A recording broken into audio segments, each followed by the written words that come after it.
नमस्कार, PHA news में आपका स्वागत है। आपके साथ मैं हूं समर्थ प्रेरणा।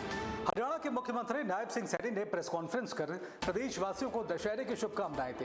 इस दौरान सीएम सैनी ने प्रदेश के किसानों और महिलाओं के हित में लिए गए फैसलों के बारे में जानकारी भी दी। उन्होंने बताया कि हरियाणा में आई बाढ़ से प्रभावित लोगों को मुआवजे के तौर पर 4 करोड़ 72 लाख की राशि सीधे उनके खातों में पहुंचाई जा रही है। प्रदेश के लाखों किसानों को राहत देते हुए प्रदेश सरकार ने ट्यूबवेल कनेक्शनों के बिजली बिलों का भुगतान दिसंबर 2025 तक स्थगित करने का फैसला किया है। हरियाणा की महिलाओं से अपना चुनावी वादा पूरा करते हुए सैनी सरकार ने लाडो लक्ष्मी योजना की शुरुआत की है। सीएम सैनी ने बताया कि लाडो लक्ष्मी ऐप पर पिछले 6 दिनों में 1,71,946 महिलाओं ने पंजीकरण कराया है। इस योजना की पहली किस्त 1 नवंबर को आपके बैंक खातों में सरकार डालने जा रही है। इस प्रेस वार्ता में सभी पत्रकार एवं छायाकार, सोशल मीडिया व इलेक्ट्रॉनिक मीडिया के हमारे मित्रों का मैं धन्यवाद करता हूं। सर्दियां नवरात्रे चल रहे हैं। आज माता नवमी और कल विजयदशमी का पर्व है। आप सबको, हरियाणा प्रदेश वासियों को मैं सर्दियों, नवरात्रों और विजयदशमी महापर्व की बहुत बहुत बधाई देता हूं, शुभकामनाएं देता हूं। आज मैं ऐसे विषय पर चर्चा करने के लिए आपके बीच में आया हूं जो किसानों, ग्रामीणों और महिलाओं से सीधे जुड़े हैं। मेरे साथ आज हमारे डेवलपमेंट एवं पंचायत मंत्री कृष्णलाल पंवार जी, हमारे corporation minister doctor Arvind Sharma ji, हमारे सभी अधिकारीगण आज उपस्थित हैं। मित्रों, आप जानते हैं पिछले दिनों हरियाणा में भारी बारिश के कारण कई जिलों में बाढ़ की स्थिति पैदा हुई है। बाढ़ से, भारी वर्षा से फसलों को नुकसान हुआ है, कुछ जान माल का नुकसान भी हुआ है। हम इस अत्यधिक वर्षा और बाढ़ से प्रभावित किसानों व अन्य लोगों के साथ हरियाणा सरकार मजबूती से खड़ी है। आज मैंने ई क्षतिपूर्ति पोर्टल के माध्यम से जो भारी वर्षा के कारण घरों, घरेलू सामान और पशुओं की हानि हुई है, उसके लिए 2386 जो लोग इफेक्ट हुए हैं उनको मुआवजा के तौर पर 4 करोड़ 72 लाख 6,000 रुपए की राशि आज उनके खातों में पहुंचाई गई है। इनमें से 2,371 मकानों के नुकसान के लिए 4 करोड़ 67 लाख 75,000 रुपए, 13 पशुओं की हानि के लिए 4,21,000 रुपए, 2 घरों में सामान खराब होने पर उनको आर्थिक सहायता में शामिल किया गया है। हमने बाढ़ से हुए नुकसान की भरपाई के लिए गत 15 सितंबर तक क्षतिपूर्ति पोर्टल खोला हुआ था। ई क्षतिपूर्ति पोर्टल पर प्रदेश के हमारे 6,397 गांव के 5,37,000 किसानों ने 31 लाख एकड़ का पंजीकरण करवाया है। इस क्षेत्र में सत्यापन का काम जारी है। उसको वेरीफाई करके जिस क्षेत्र में पानी भर गया है वहां खराब फसलों के प्रति हमने प्रति एकड़ 15,000 रुपए तक मुआवजा उनको दिया जाएगा। वेरीफाई करके इसके तुरंत बाद दीपावली से पहले उन तक जो प्रभावित हमारा किसान है उनके खाते में भी फसल खराबे की मुआवजा राशि पहुंचा दी जाएगी। क्षतिपूर्ति पोर्टल पर आए क्षेत्र का सत्यापन जल्दी करके यह राहत भी जल्दी किसानों तक पहुंचा दी जाएगी।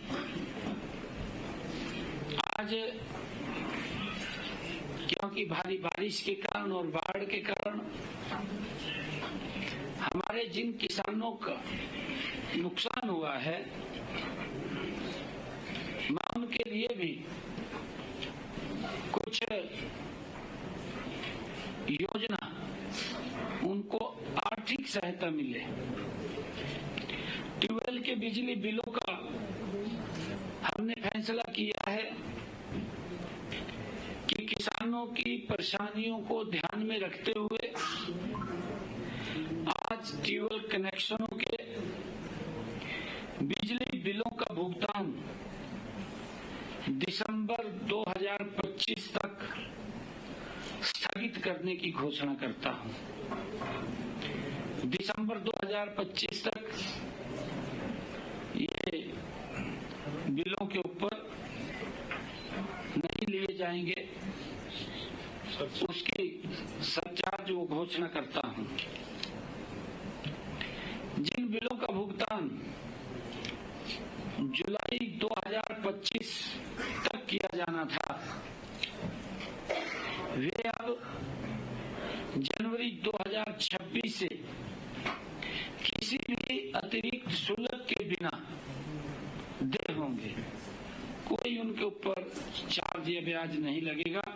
अब उसको जनवरी 2026 तक बिना किसी अतिरिक्त शुल्क के वो देय होंगे, ऐसा निर्णय लिया है।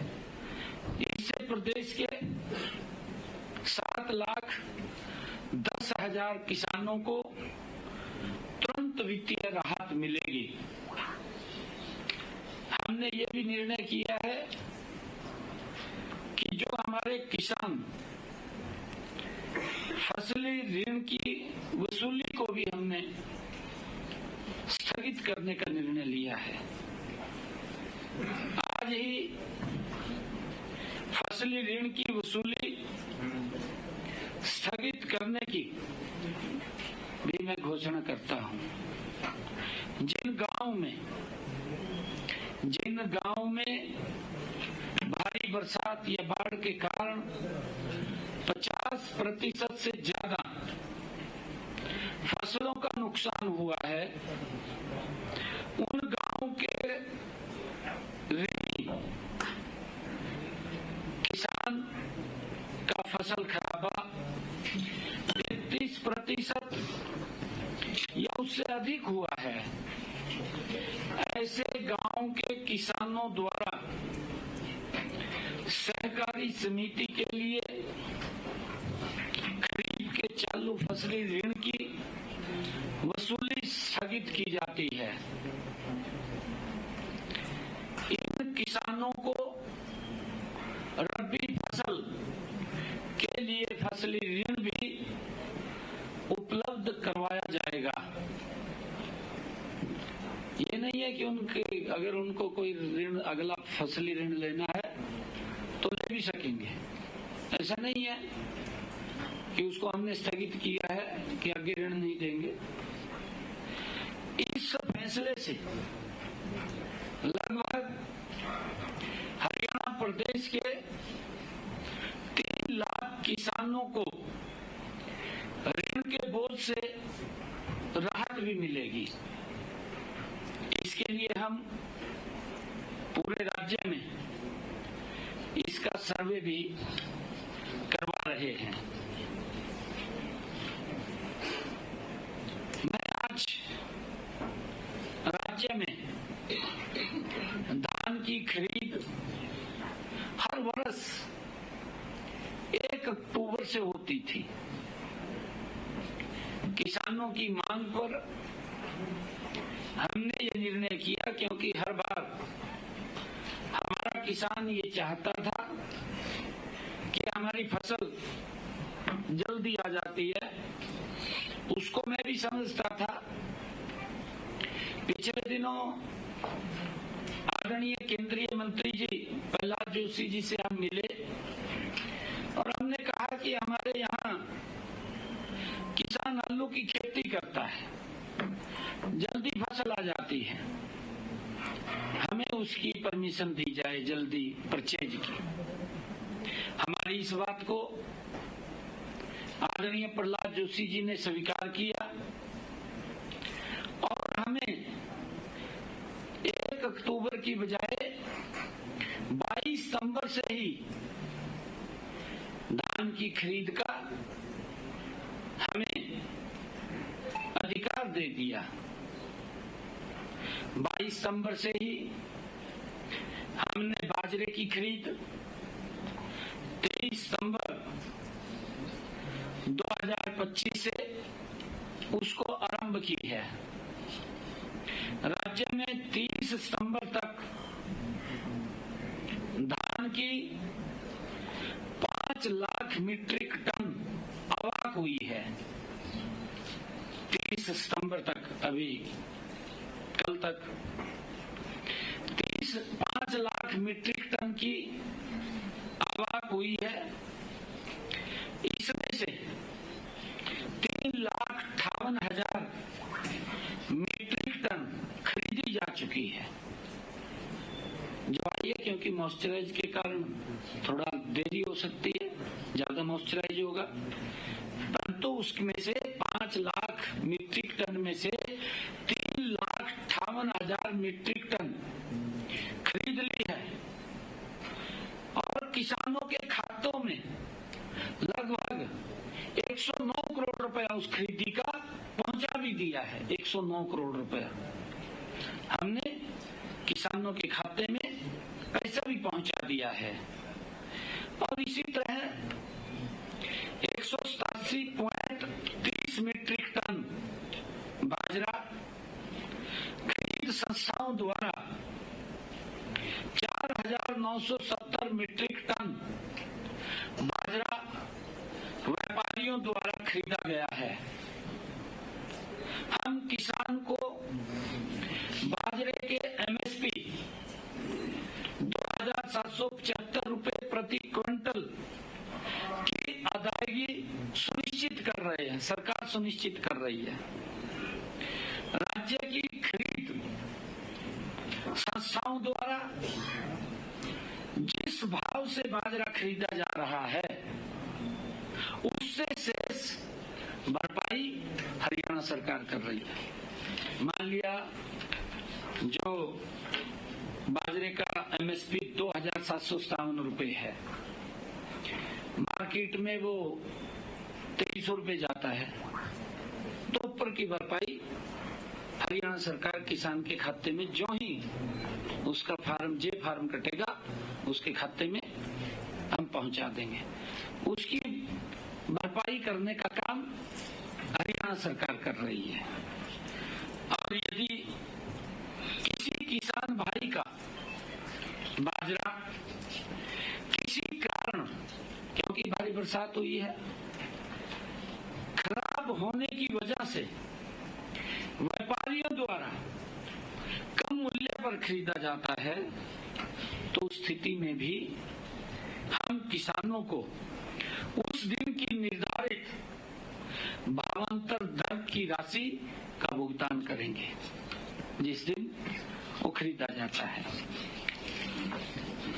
मुझे खुशी है कि आज ही मैंने प्रदेश की पंचायती राज संस्थाओं को राज्य वित्त आयोग की ये दूसरी किस्त 404 करोड़ 79 लाख रुपए की राशि आज विकास कार्यों के लिए पंचायतों के खाते में, पंचायत समितियों के खाते में और जिला परिषद के खाते में यह राशि 5,719 पंचायतों, 144 पंचायत समितियों और 3 जिला परिषदों के खाते में पहुंचाई गई है। हमारी सरकार का संकल्प है, आदरणीय नरेंद्र मोदी जी की सरकार का ये संकल्प है कि गांव में विकास की जो गति है निरंतर बनी रहे। आज जो शहर की सुविधाएं हैं वो भी गांव के अंदर आज उपलब्ध हो रही हैं। ये हमारी सरकार का कमिटमेंट है। मैं ये भी बताना चाहूंगा कि हमने पिछले 4 सालों में पंचायती राज संस्थाओं को पिछले 4 सालों में 3,700 करोड़ रुपए की राशि विकास कार्यों के लिए पहुंचाई है। इनमें से 3,300 करोड़ रुपए सीधे गांव के विकास कार्यों पर खर्च हुए हैं। ये आंकड़े ये इस बात का प्रमाण है कि सरकार का हर पैसा गांव के लोगों का जीवन स्तर सुधारने में लग रहा है। ये इस बात का गारंटी है। हमने 73वें संविधान संशोधन की भावना को ध्यान में रखते हुए पंचायती राज संस्थाओं को अधिक अधिकार, अधिक संसाधन, अधिक जिम्मेवारी सौंपने का निर्णय किया है। हमारा मानना है कि स्थानीय स्तर पर निर्णय लेने की क्षमता जितनी मजबूत होगी विकास का परिणाम उतना ही प्रभावी होगा। ये हमारा मानना है। मुझे आज बताते हुए, क्योंकि हमारे विपक्षी दल इधर उधर की बातें करते रहते हैं, सुझाव तो कोई अच्छा देते नहीं, बस क्रिटिसिज्म में लगे हुए हैं, अपनी राजनीति चमकाने में लगे हुए हैं। कोई बोलता है कहा ये लड्डू नहीं लड्डू है, हाँ वही लड्डू है, ये लड्डू है जो हर महीने मिलेगा, हर महीने मिलेगा। विपक्षी दलों को तो पीड़ा हो रही है। पीड़ा इस कारण हो रही है, कांग्रेस ने झूठे वायदे किए।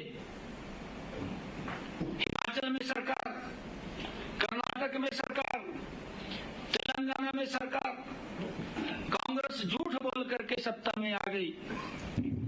परंतु हमारी बहनें आज भी देख रही है कि मिलेगा कुछ, पर लड्डू अपने आप खा जाते हैं, वो किसी के लिए नहीं छोड़ते।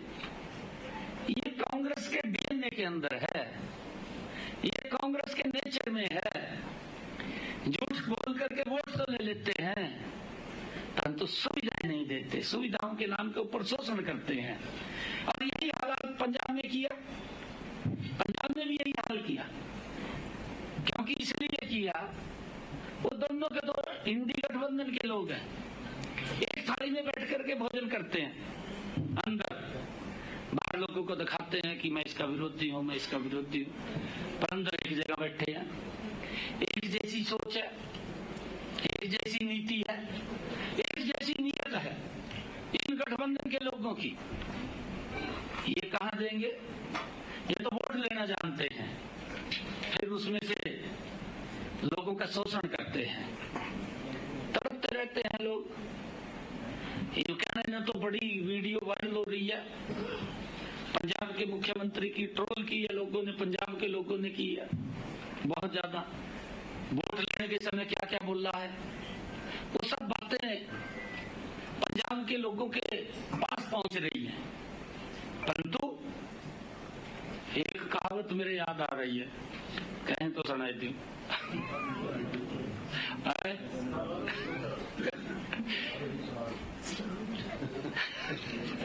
फिर हम कहेंगे ये क्या सुनाएगा?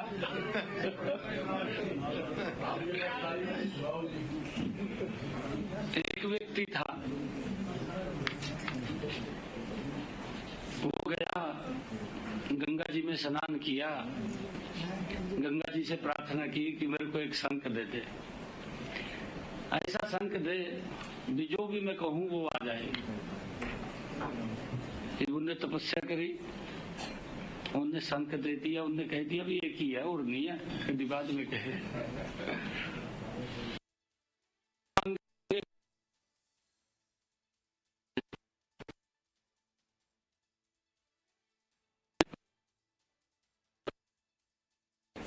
शंख कार्ड का दो का मैं का पड़ोस ने कहा भी मेरे को इतने पैसे चाहिए, उन्हें दे दिए, लियो जी। ज्यादा आगा गया और चोरी हो गया, किसी ने चोरी कर,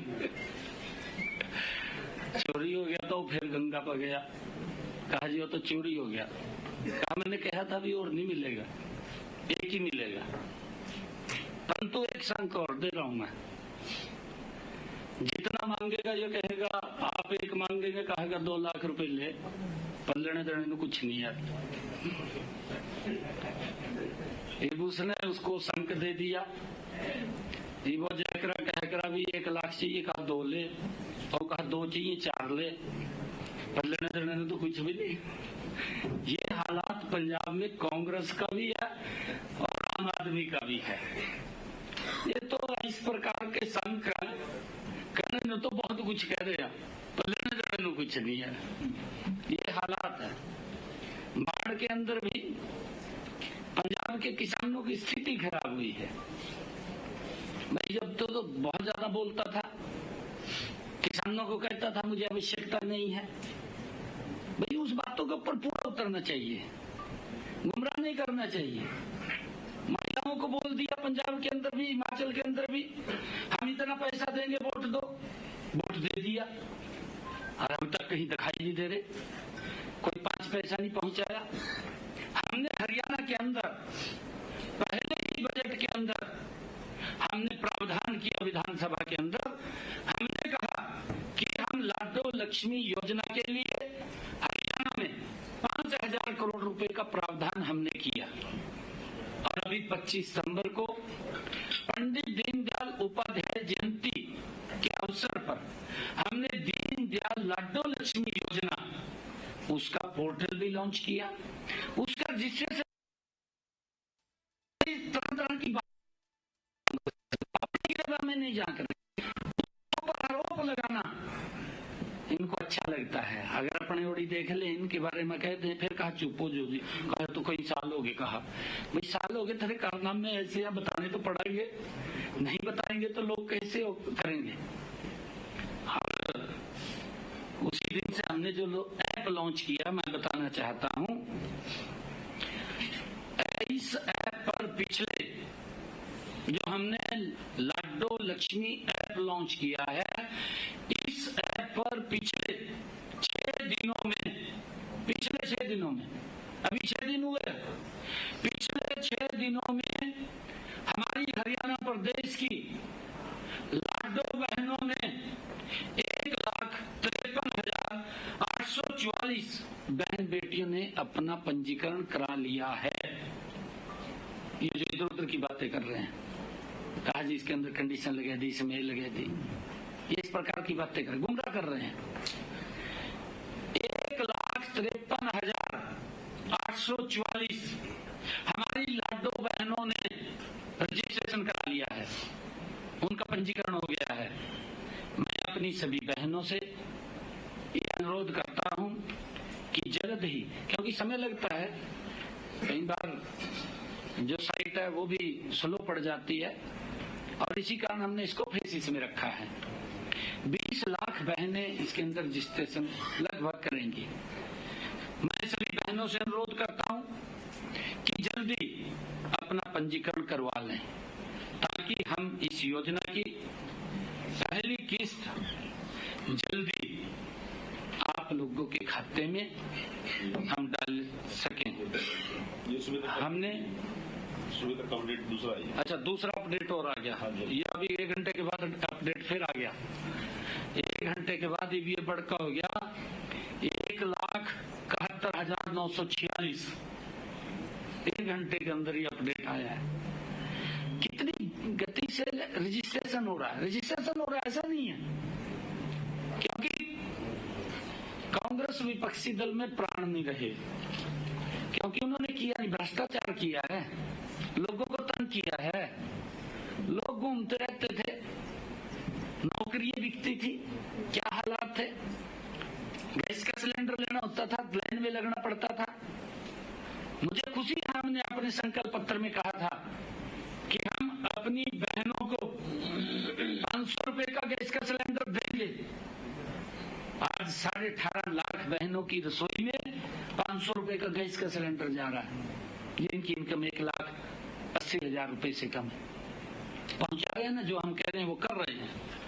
और आवेदन प्रक्रिया में मैं ये भी कहना चाहूंगा सभी बहनों से, मैंने उस दिन भी कहा था, आज भी मैं रिपीट कर रहा हूं इस बात को, मैं अपनी सभी लाडो बहनों से ये कहना चाहूंगा कि आवेदन प्रक्रिया में आने वाली कठिनाइयों के समाधान के लिए हमने एक टोल फ्री नंबर जारी किया हुआ है।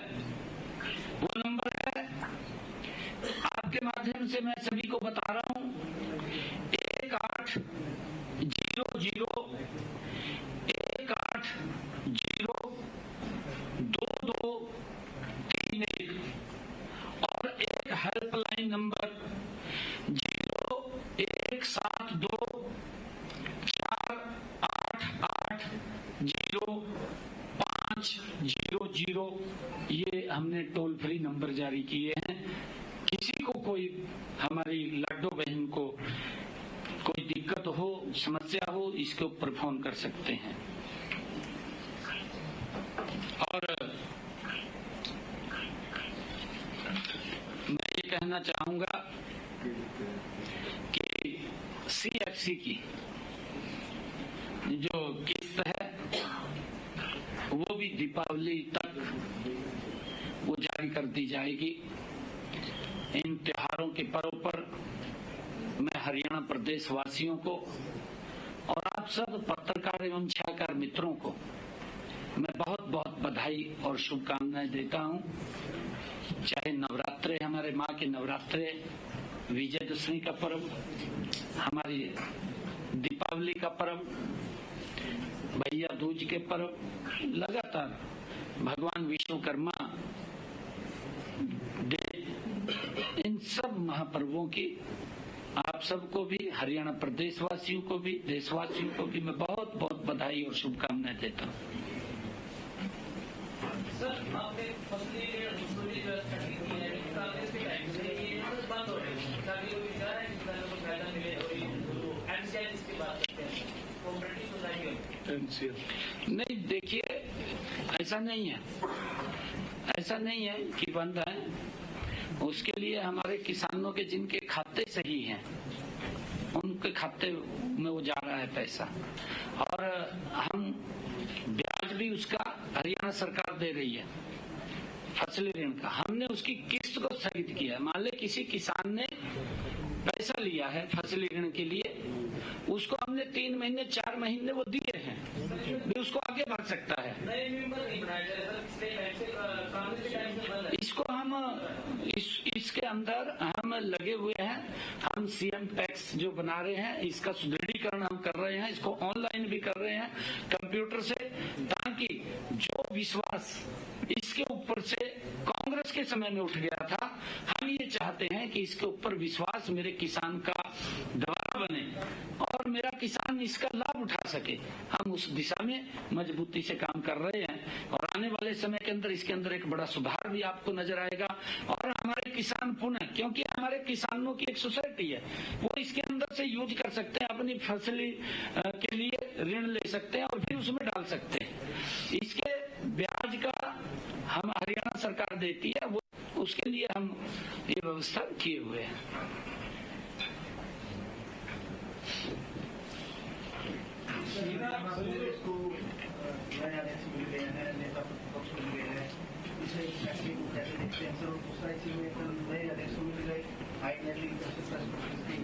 और राव नरेंद्र की जो पुरानी सीट CLU कांड वाली वो दिखाई गई मीडिया को। देखिए, मैं पहले तो बधाई देता हूँ हुड्डा साहब को भी, इतना लंबे इंतजार के बाद कहीं न कहीं ठीक निर्णय कर दिया उन्होंने, अच्छा है। राहुल गांधी को, कांग्रेस को बधाई पहले कर देना चाहिए था, इतनी देर क्यों लगाई, नहीं लगानी चाहिए थी। हम तो पहले ही कह रहे थे, हम तो कह रहे थे भाई हमारे लिए तो भूपेंद्र सिंह हुड्डा ही विपक्ष का नेता है, हम तो यही मान रहे थे, हमने विधानसभा में भी कहा। परंतु कांग्रेस देरी कर रही थी, राहुल गांधी देरी कर रहे थे। भाई देरी करो, चाहे साल लगाओ चाहे 2 साल लगाओ, बढ़ना तो भूपेंद्र हुड्डा ने था, फिर देरी क्यों करी। अरे मैंने ये गलत किया है INLD वालों ने। कौन नहीं जानता कांग्रेस के बारे में, उनकी CD आपके सामने है। विधानसभा के चुनाव में जब एक इनका प्रत्याशी ये बात बोलता है कि मैं सबसे पहले अपना घर भरूंगा फिर रिश्तेदारों का भरूंगा, राहुल गांधी तुरंत आ जाता है वहां पर, तुरंत आ जाता है। ये जल्दी कर रहे, कौन नहीं जानता, सब जानते हैं। इनकी CD के बारे में भी जानते हैं, सबके बारे में जानते हैं, परंतु मैं बधाई देता हूँ। सर, एक केंद्रीय गृह मंत्री आ रहे हैं 3 तारीख को, सर कहाँ का कार्यक्रम हो रहा है? हाँ, एक आदरणीय अमित शाह जी, कोऑपरेटिव विभाग का रोहतक में कार्यक्रम है और 3 क्रिमिनल लॉज को लेकर के एग्जीबिशन का उद्घाटन कुरुक्षेत्र के अंदर करेंगे। 2